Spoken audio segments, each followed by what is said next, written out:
भोरे उठ के निपलौं आंगन बाड़ी झाड़ियो, जितिया पाबन भाड़ियो न। भोरे उठ के निपलौं आंगन बाड़ी झाड़ियो, जितिया पाबन भाड़ियो न। निपलौं पूजा के स्थान, केलौं माथा से स्नान। निपलौं पूजा के स्थान, केलौं माथा से स्नान। जितवाहन के भोग लगायब खीर सोहारियो, जितिया पावन भाड़ियो न।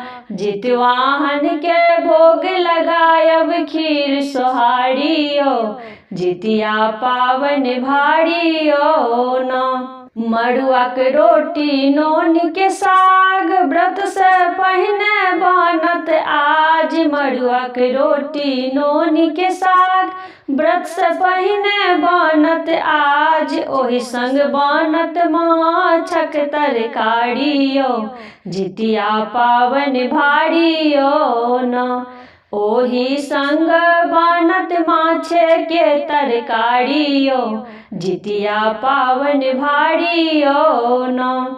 लागल ओठगन भोरे भोर, बालक मचवे लागल शोर। लागल ओठगन भोरे भोर, बालक मचवे लागल शोर। दही चूड़ा खाजा के सबके चाही थारियो, जितिया पावन भाड़ियो न। दही चूड़ा खाजा के चाही सबके थारियो, जितिया पावन भाड़ियो न।